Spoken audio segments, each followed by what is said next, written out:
こんにちは。私はビクトリアです。それは私のプレゼンテーションです。よろしくお願いします。Hello, this is Victoria, and my country presentation is on Japanese written and visual communication. And don't worry, it's all in English. Many people assume that if you speak a language, then you know everything about every culture in which that language is spoken. While spoken language will allow you to interact with the people of a culture, it should be used in addition to several other forms of communication.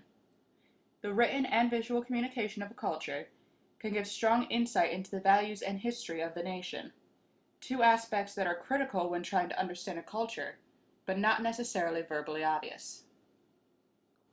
Written communication is often more difficult to understand if you are a non-native speaker, especially when the language is not from the same family as your native tongue.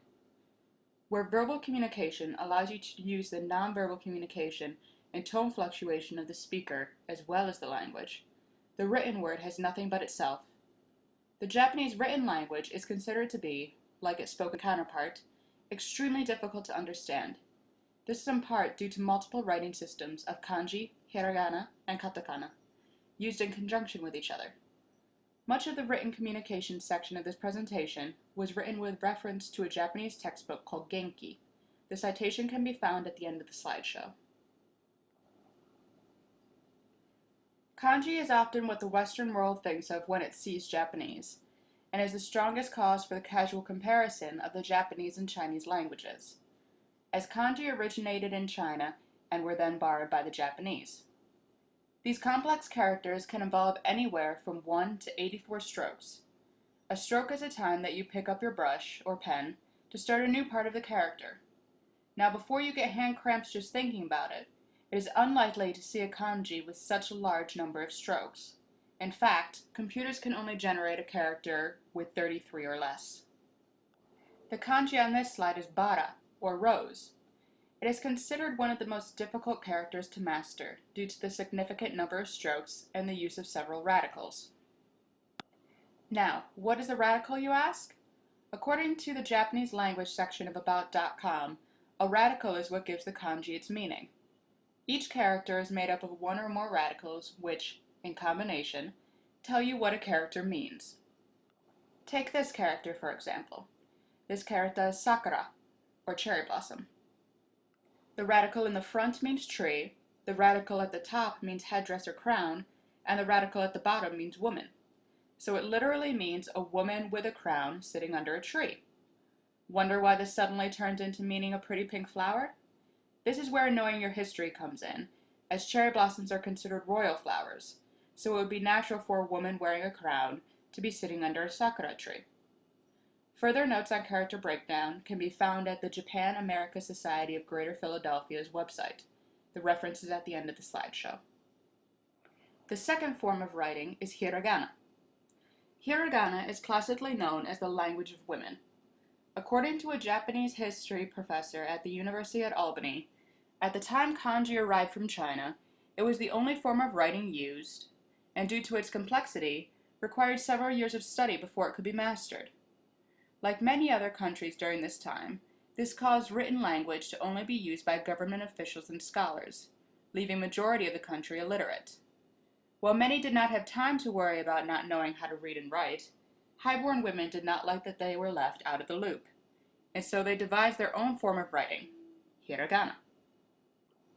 Hiragana is a phonetic-based writing system made up of 46 main characters with accents that change pronunciation. Each hiragana represents one syllable.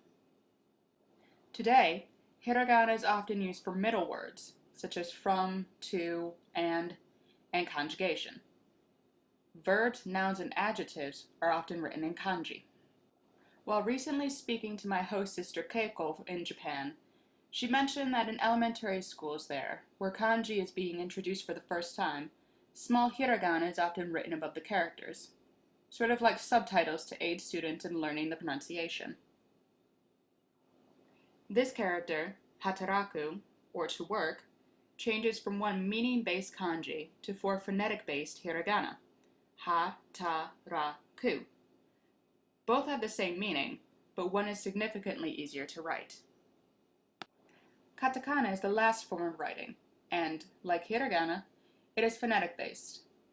It is used to write out foreign words in their native pronunciation, though I use the term native pronunciation loosely. These are katakana characters pronounced terebi. Any idea what they mean?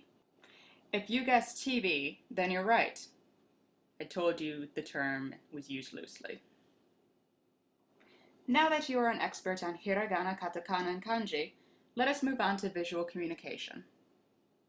First, I would like you to pause and watch this video. You only need to watch up to 20 seconds. This video is similar to one used in a study conducted by Takahiko Masuda. He showed a similar video to Japanese and American individuals and then asked them to describe what they saw. The American participants mentioned the fish in the foreground and little else, while the Japanese often spoke of the underwater scene first and then mentioned the fish. The Japanese also recalled more minute details about the scene, such as the color of the sea urchins and the placement of the seaweed batches in the background. While the Americans likely saw this, they did not deem it an important part of the video. This was just the background. This study showed that the Americans zoomed in on the object, while the Japanese paid more attention to context. So, did you see 2 clownfish or the whole ocean? This is something you might want to keep in mind if ever trying to visually communicate with a Japanese company or associate. They will likely notice every detail in your presentation. Another visual change is due to directional orientation, which was discussed in a study by Rumiko Oyama. Take these 2 exit signs, for example. These signs are considered the universal sign for exit. So even someone who does not know Japanese characters or English will understand the meaning if an emergency situation ever arises. Notice any difference? The direction in which the person is exiting on each sign is opposite. Luckily, this will not change the meaning so much that a Japanese person visiting New York will not understand the sign, but it is a project of cultural directionality. While Americans see start and finish as a left to right direction, Japanese see it as a right to left. This can also be seen in the writing system, as traditionally Japanese is written right to left. Most visual communications today is in the form of advertisements, something that as business students we will most likely deal with. While we have been forewarned that different wording may need to be used in order to have a successful advertisement abroad, the picture may need to be changed as well. Models in the Western world tend to engage the camera and viewer by looking directly into the lens. However, this is not the case in Japan or most of Asia. A common nonverbal communication rule in Japan is to lower your eyes or avoid eye contact, and it is put into pictures as well. There are a few Japanese advertisements in which the model is looking directly into the camera. However, as more American celebrities are being used for international advertisements, there is a trend towards the Western style of modeling for large companies. As you know from this class and presentation, understanding a culture goes much deeper than understanding the language. You must have an understanding of all aspects of communication in order to prevail in the ever-globalizing business world. Much more could be said on the written and visual communication of Japan than what was stated here, but you have many other aspects of Japanese communication to learn about. Next, Michael will discuss Japanese business customs, an important aspect of communication for anyone seeking to work abroad. Ganbare!